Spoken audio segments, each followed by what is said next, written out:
Did Stevie Wonder endorse Donald Trump at the DNC this year? Obviously not. But I want you to listen to his speech, this segment from it, and tell me, between Donald Trump and Kamala Harris, which candidate does it sound like would be more in line with what Stevie is talking about? Take a listen to this. We need to choose joy over anger,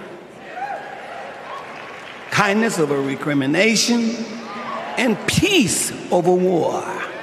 Every time.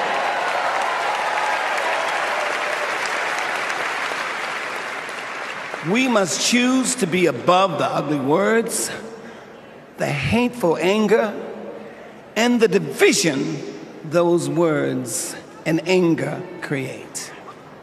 We must keep on keeping on until we truly are a united people of these United States. And then we will reach our higher ground. Are y'all ready?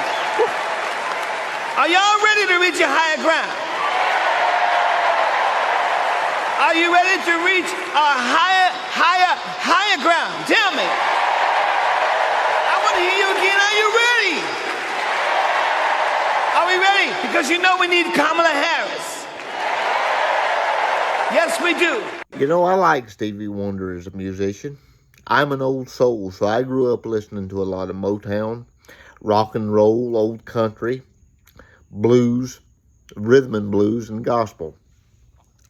And Stevie Wonder was signed to Motown Records. So I grew up listening to quite a few of his songs. But I never put too much stock in what any musician has to say about politics. Yes, they have a right to use their platform to speak about whatever they want to.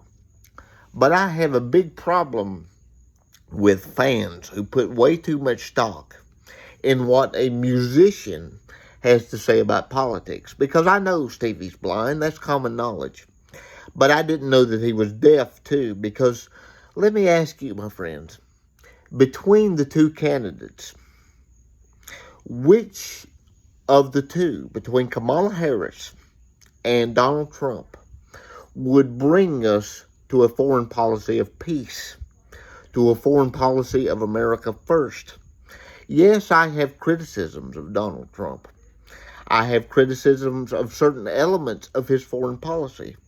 But need I remind you, my friends, that he signed the Abraham Accords. That is the closest I've seen in my lifetime to peace in the Middle East. He's talked about pulling out of the UN.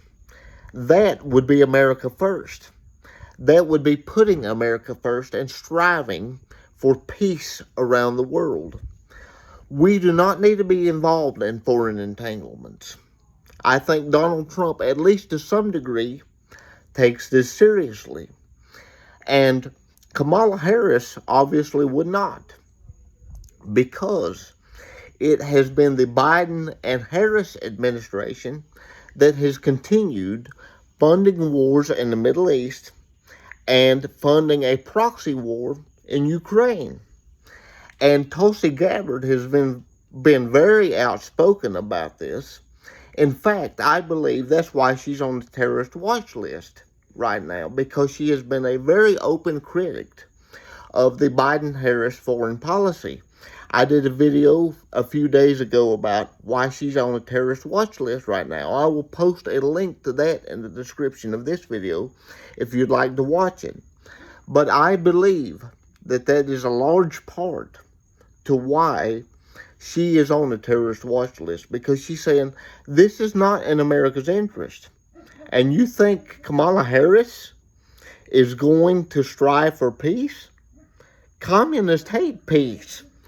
If you study progressive presidents in the past, my friends, whether it be Woodrow Wilson or FDR or Lyndon Baines Johnson, all three of them, my friends, wanted to get America involved in World War I, World War II, and the Vietnam War.